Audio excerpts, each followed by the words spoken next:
কাশফুলে সেজেছে শরতের প্রকৃতি। নীল আকাশে মেঘের ভেলা আর কাশবনে ঢেউয়ের খেলা হারিয়ে যায় উদাস মন। সিরাজগঞ্জের উল্লাপাড়া চর সাতবাড়িয়া 0 পয়েন্টে এখন শুভ্রতার এমনই আয়োজন।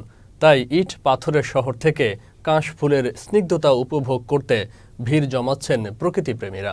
সিরাজগঞ্জের উল্লাপাড়া থেকে আলমগীর হোসেনের পাঠানো তথ্যচিত্রে ডেস্ক রিপোর্ট। খালি চোখে দেখলে মনে হবে সাদা চাদরে ঢেকে আছে গাঢ় সবুজের কোনো এক বাগান। সিরাজগঞ্জের উল্লাপাড়ায় করতোয়া নদীর পাশে 4 সাতবাড়িয়া 0 পয়েন্টে শরতের শুভ্র কাশফুলে সেজেছে প্রকৃতি। বৈচিত্র্যময় এই কাশফুল দেখে যে কারোরই চোখ জুড়াবে।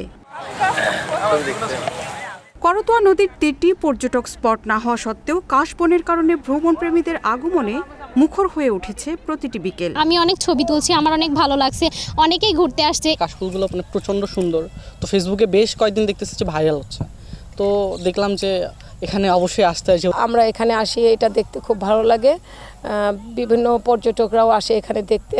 এদিকে কাশফুলকে ঘিরে নদী পারাপারে ব্যস্ততা বেড়েছে মাঝিমাল্লা সহ ব্যবসায়ীদের। বহু লোকজন এসে ছবি ক্যামেরা সবকিছু নিয়ে এসে ছবি তোলে এবং লোক দেখতেছে আসতেছে, তাতে আমাদের রোজগার খুব ভালো হইতেছে। তুলনামূলকভাবে বেচাকেনা ভালো, এবং যারা আসে খুব আনন্দ নিয়ে আসে, যাওয়ার সময় হাতে কাশফুল নিয়ে যায়, খুব আনন্দতে চলে যায়। সারাদিনের ক্লান্তি শেষে একটু শান্তির পরশ পেতে বন্ধুবান্ধব ও পরিজন নিয়ে শহরের কোলাহল ছেড়ে কাশবনে ছুটে আসছেন প্রকৃতিপ্রেমীরা।